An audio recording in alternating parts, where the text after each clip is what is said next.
생각했습니다. 근데 하나 아까 그 2천, 4천, 8천 보면서 미국은 16천 또는 32천이라고 말씀하셨는데 저는 제가 볼 땐 미국은 사돈네 8천입니다. 그러나 필요하다면 그들을 적절하게 구슬려서 우리의 외교안보 목표를 달성하는데 방법으로서 쓸 수는 있어야죠.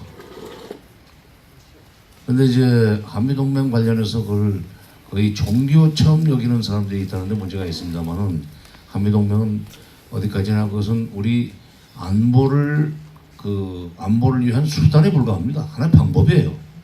얼마든지 바꿀 수 있고 또 하나 요즘 트럼프가 무슨 이 FTA 문제를 가지고 우리를 압박하면서 제대로 이 FTA 하지 않으면 미군 빼겠다 그러는데 제가 자신 있게 말씀드릴게요. 미군 빼라고 해도 됩니다. 못 뺍니다. 못 빼요. 못 빼요. 네?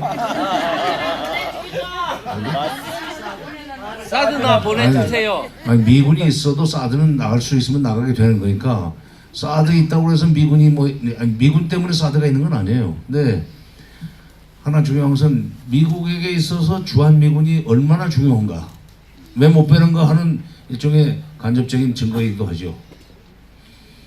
여기는 2만 7천 명이 있고 일본에는 한 4만 명 있습니다. 주일미군 사령관은 별 3개예요. 주한미군 사령관은 별 4개입니다. 그만큼 주한미군이 미국에게 막중하다 하는 얘기예요. 주한미군을 빼면은 태평양은 그다음부터 미국의 바다가 아니라 태평양을 반만 미국 걸로 쓸 수밖에 없는 상황이 옵니다. 주일미군이 이제 최전방이 되기 때문에. 그리고 그다음에 저한테 무슨 질문을 하셨던가? 네. 뭐였더라? 언제? 글쎄 저거 쪽집게라고 그러는데 그게 단어가 나오면 그 뒤에는 무당인데 그 정도는 아닙니다. 근데 일단 남북 정상회담은 4월달에 하는 걸로 돼 있는데 4월 마지막 주가 되지 않겠는가? 왜냐면 30일이 월요일인 관계로 그 전주, 그러니까 23일부터 시작하는 주에 아마 후반부쯤 남북 정상회담이 되지 않겠는가. 9일날 회담을 해봐야 됩니다. 장관 그 회담을 하면은 날짜가 나오고 의제도 조율되겠지만, 근데 이제 중요한 것은 이제 미북 정상회담이에요. 아까도 말씀드렸지만 김정은의 번심은 미북 정상회담을 성사시켜달라고 하는 뜻으로 지금 평창에도 오고 남북 정상회담도 이렇게 적극적으로 호응하고, 그걸 위해서 이제 친여동생을 보내가지고 친서를 전달했는데, 그저께 최근에 핀란드 수도 헬싱키에서 미국 사람들하고 북한 사람들하고 한국 사람들하고 학자들이죠.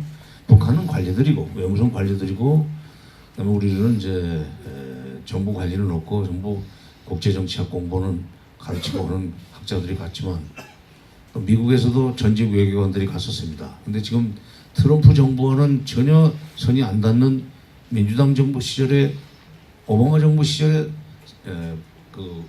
국무부 사람들이 갔기 때문에 정확하게 1.5 트랙, 남북미 1.5 트랙이라고 하기에는 좀 그런데, 중요한 것은 거기서 무슨 합의를 해봤자 소용이 없지만 서로 탐색하러 온 겁니다. 북한 대표들이 걱정을 하더라는 거예요. 지금 일단 5월달에 헐물로 합의를 해놨는데 미국이 지금 준비가 전혀 안 돼 있는 상황에서 과연 일정대로 5월달에 회담을 할 수 있겠는가? 왜냐하면 좀 그처럼 회담을 하려면 국무장관이, 우리 외무부 장관에 해당하는 국무장관이 있어야 되는데 그걸 잘라버렸어요. 자기가 엇박자 난다고. 근데 이제 흔히들 보통 사람들이 트럼프가 이 대화파인 틸러슨을 자른 거 보면은 앞으로 대북 강경책을 쓰려고 하는 거 아니냐는 식으로 해석하는 사람들인데, 저는 좀 달리 봅니다. 로열티 문제입니다. 충성도. 대통령하고 똑같은 목소리를 내주지 않고, 대통령이 대북 압박론을 얘기하면 꼭 대화론을 얘기하고, 대통령이 조금 무슨 부드러운 얘기하면 또 거기에 잘했다고 하지도 않고 또 저는 저대로 얘기하고 이게 마음에 안 드는 거예요. 그러니까 이거는 폼페오가 후임자로 지명된 폼페오가 강경파기 때문에 곤란하다는 생각은 안 하셔도 될 것 같아요. 그건 충성도가 있기 때문에 대통령이 가는 쪽으로 따라가리라고 생각합니다. 근데 아직 국무장관이 인준을 못 받았어요. 시간이 좀 걸릴 겁니다. 바로 그 인준이 필요한 최소한의 필요한 시간 때문에 5월 전에 국무장관이 취임을 해서 회담 준비를 할 수 있겠는가. 그 다음에 또 하나 북한 사람들이 걱정하는 게 자기네도 지금 김정은 위원장이 무슨 마음으로 또는 이 미국 회담 아니 트럼프한테 트럼프가 미국 정상회담을 흔쾌하게 수락하도록 선물을 줬는지 어떤 카드를 보냈는지 어떤 메시지를 보냈는지 모른다는 거예요. 실무적인 협의 없이 위에서 높은 선에서 결정해가지고 바로 남쪽 특사들한테 얘기를 해줘서 그걸 들고 우리 국민들도 좀 내용을 다 모릅니다.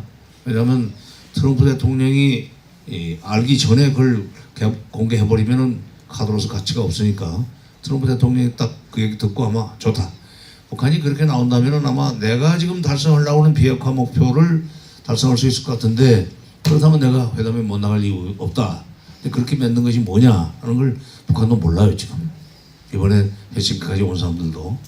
그러면서 미국의 자기네는 괜찮은데 북한은 사실은 뭐 쉽습니다. 근데 미국에 저렇게 대통령과 그 밑에 있는 사람들 사이에도 전혀 교감이 안 되고 있는 상황에서 회담 준비가 제대로 되겠느냐. 근데 이제 최악의 경우에는 조금 늦어질 수도 있지만 트럼프가 이 북미 정상회담을 없었던 일로 하기는 어려우라고 봅니다. 왜냐하면 가을에 11월 달 되면은 중간 선거가 있는데 그 사실상 트럼프 대통령 임기 1년 반쯤 지난 뒤에 중간 평가 선거이기 때문에 제대로 거기서 평가를 받아서 공화당 사람들이 국회의원에 많이 당선되도록 하려면은 이런 문제 외교에 있어서 성과를 좀 내야 돼요. 뭐 성급한 사람들이 문재인 대통령을 노벨 평화상 후보로 추천한다고 그랬더니 청와대에서 그런 소리 하지 말라고 그래서 저건 잠잠해졌는데 사실 그 트럼프로서는 그 욕심도 있을 거예요. 과거에 공산주의 국가들과의 관계 개선을 선도함으로 해서 그 노벨 평화상 받았던 지도자들이 몇이 있었기 때문에 대표적인 키신저입니다만은 트럼프로서는 욕심 많은 사람이어서 이 김정은과 정상회담을 한 뒤에 거기서 상당히 좋은 결과가 나오면은 자기한테 노벨 평화상이 올 수 있다 그런 생각을 할 거고 아마 6월 전에는 되지 않겠는가. 6월 전에는 성과를 내서 성과는 게 당장에 무슨 비핵화는 아닙니다. 비핵화를 하려면 그동안에 북한의 비핵화 문제를 다뤄왔던 육자회담이 열려야 됩니다. 베이징에서 열려왔던 육자회담이 열리도록 만드는 것이 제가 볼 때는 미국 정상, 북미 정상회담의 사명이라고 생각해요.